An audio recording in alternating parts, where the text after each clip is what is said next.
We're here on the ground in The Hague in the Netherlands for the NATO Summit, and I'm very honored today to be here with the Minister of Defense of Lithuania, Dovilė Šakalienė.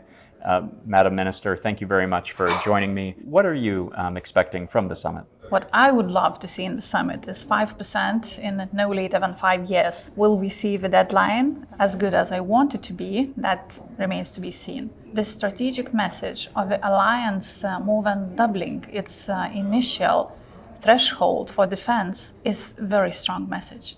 I mean, we have been arguing about 2% for years when it's going to be reached finally. It would be much better to see 5% on hardcore defense.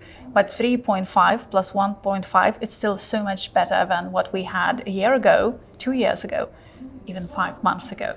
So I believe that this change that we're witnessing right now shows that NATO is really growing military muscle, finally. More than doubling defense spending, remarkable indeed, and you said you're hoping for a 5-year pledge. So that is still something to be negotiated tomorrow, is that correct? What is the time frame? I'm going to remain stubborn until the last moment.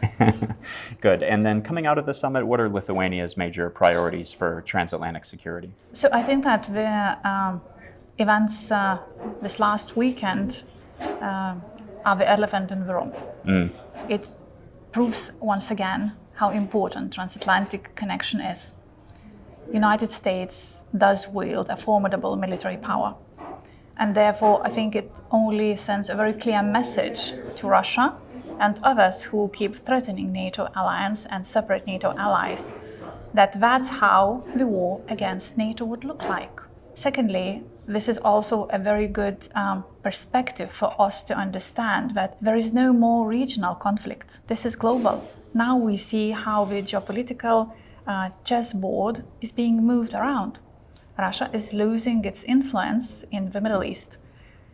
Syria, then Iran, I think that proves once again that being loud about one's might, boasting and threatening others does not necessarily equals being able to actually implement one's threats. For us, during this weekend, we have to acknowledge that we still are not using the full potential of Ukraine's expertise, competence, experience, very hard-won experience.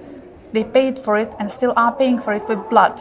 So reassuring Ukraine of our support, continuing that support, is the second part of the message. Defense investment pledge and support to Ukraine. These are the goals. Well, very good points about the global interconnectedness of these threats, maybe restoration of deterrence for the West, and the importance of Ukraine. Thank you very much for joining us, Madam Minister.